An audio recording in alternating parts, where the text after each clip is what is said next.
Hello everyone, Korvoth here for the super special bonus video.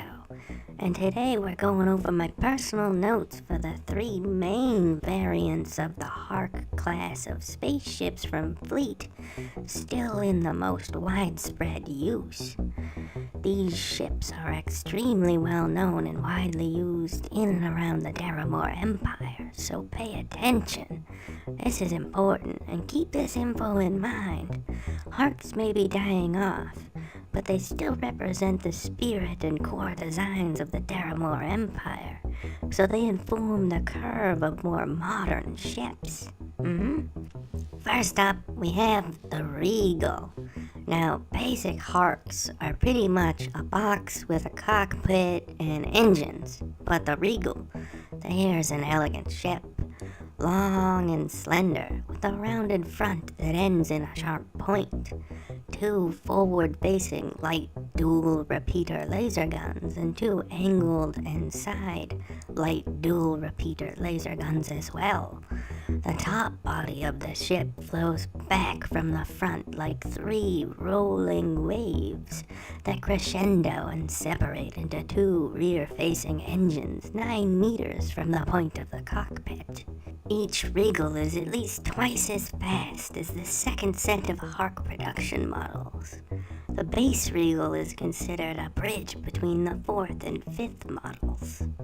It has served as a heavy fighter, a light bomber, and for a long time as a thoroughly reliable and beautifully designed transport craft. Regals, while quite pleasant to the eye, have a few glaring weaknesses. For one, not being a full class into the fifth production of model types, it has limited glyph capabilities, having to recharge the ability between jumps. And secondly, there are no embedded conduits for gun emplacements on the rear, top, or bottom of the vessel. And while Milligram Sector residents have modded the craft to perform the task, it's always at the cost in system speed and maneuvering capabilities. Couple those flaws with the Regal's deceptively thin hull, and it's pretty easy to see why it's fallen out of fashion with the Daramore military. Next up is the Resilient, once Thazon's personal flagship, and now regulated to ground force and supply transport. The Resilient has fallen quite far indeed.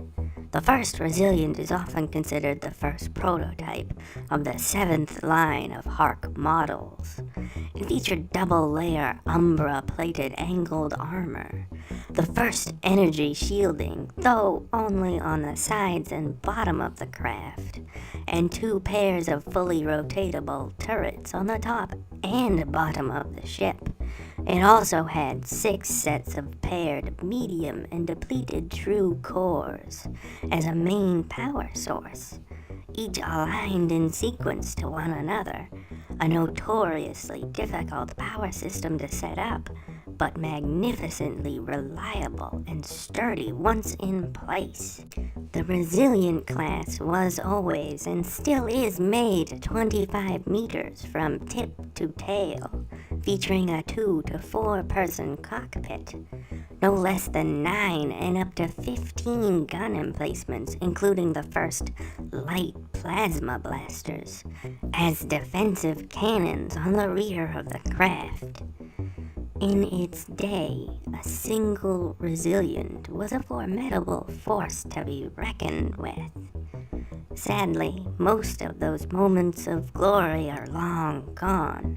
The Resilient may once have been feared for its bristling weapons, but now it is lamented for its ugly, flattened, teardrop-like shape, and the many inherent mechanical problems that were never addressed in all of its production years, and now the vast majority of Resilient-class ships are either transporting food for Daramore troops, or the same task for Milligram's free citizens.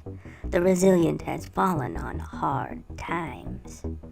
And last, but certainly not least, there is the Blade, a light fighter only 6 meters long, powered by two sets of traditionally sequenced true cores, looking very much like a dagger turned spaceship. A long, slender cockpit, a tight living space behind that, back swept and bottom thrust wings, two heavy magma plasma blasters, and two rapid fire Stark prototype light lasers. The blade is not to be trifled with when it comes to its specialty, single system fighter combat. Were it not for the arrival of the Trike, the blade would surely have gone down as the greatest ship to slay Daramor Kozor fighter interceptors from within the Milligram sector, just slightly faster than any fighter in Daramor's repertoire. The blade was conceived and designed by residents of Gallivant Station, fearing the encroaching power of Thazon, and wary that the Empiricor seemed to have forgotten all that Milligrams had done to earn him his seat upon the throne. Though the blade itself extremely maneuverable and devilishly vast, not to mention devastatingly well armed, replete with head-to-toe custom-invented systems and gear, it does have one flaw that would have guaranteed its eventual failure, should Milligrams have tried to break off of and form an independent region out of Daramor's control. It lacks all but the most rudimentary glyph travel capabilities.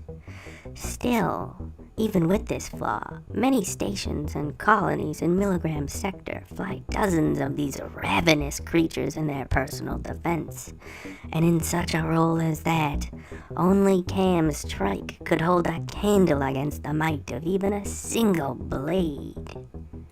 Well, that is all for the Supra special bonus video.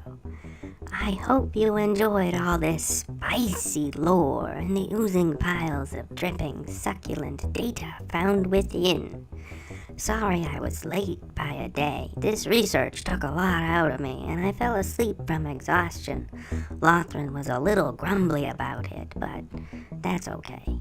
Maybe next week there will be another bonus video after the discussion to reveal oh so much more of the details, politics, and history behind the fleet's stories. Good night and good luck, everyone. Stay safe out there.